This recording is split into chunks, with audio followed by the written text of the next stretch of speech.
अस्सलामुअलैकुम वरहमतुल्लाहि वबरकातुहू। दोस्तों, अज मंगल का दिन है और बहुत ही हसीन उत्ते देखो तुसी बदलों ते अगर नज़र मारो तो किहड़ियां मुल्कां दीयां सरहदां क्रॉस करके आज़ादी दे नाल जनाब रवां दवां ने।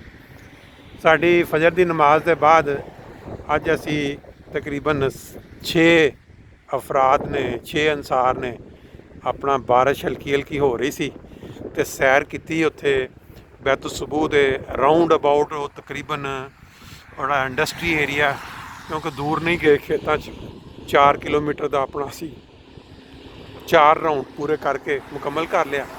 लेकिन वापसी तो जांदे जांदे मैनू यह नज़ारा बड़ा ही खूबसूरत लगा तो मैं आख्या चलो वो दोस्त जोड़े कहते हैं हमेशा एको ही जगह विखा विखा के सानू तुसी नज़रां जिहड़ियां ने ना पक गई ने, कोई नवी जगह विखाया करो।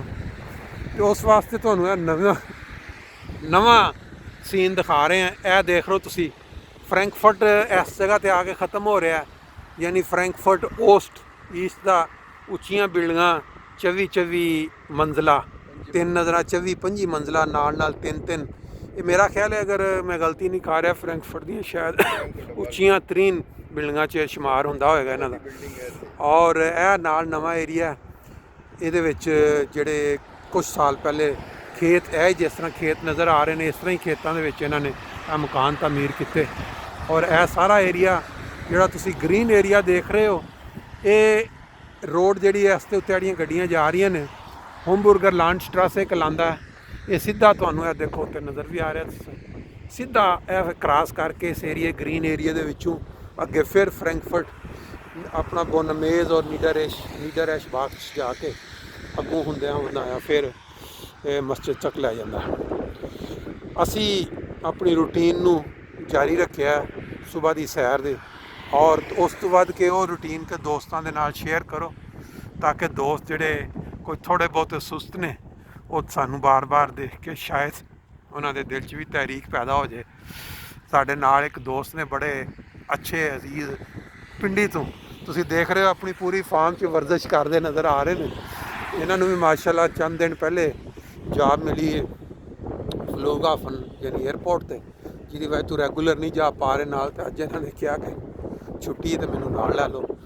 असी नाल अपना सैर भी कर ली तो यह फिर सिर्फ इस वास्ते लोगों को ये दिखाया कि तुसी देखो कि जर्मन गौरमेंट या इन्होंने मुल्कों जिहड़ियां तरक्की याफ्ता ने सेहतां दा इन्होंने इन्ना क ख्याल रखा अपनी कौमां दा कि अगर एक सड़क जा रही है तो उन्होंने दोनों साइडों पर उन्होंने इस तरह दरख्त लगा के सड़क सिर्फ साइकिल ते या पैदल चलने वास्ते लंबी बना दी। खुश रवो, अपनी जिंदगी नू इंजॉय करो। लाइफ जिहड़ी बड़ी मुखसर है, जिन्हों मौका मिलता है। मैं कहना चाहता हूँ है इन्हों की भी सुन लो आज। हाँ जी हाँ जी कहो जी तारक। जो लोग खुदा को याद करते हैं खुदा उनको कभी नहीं दिखता। जो खुदा की इबादत करते हैं खुदा उनको हर चीज़ से नवाजता है। ये जी तारक साहब खुदा के फजलों का नज़ारा लो। माशाल्लाह जी कितना अच्छा फिक्रा इन्होंने किया। अल्लाह ताला ये सारिਆਂ ਨੂੰ अमल करने की तौफीक देवे तो खूबसूरत नज़ारियां के नाल असीं इजाज़त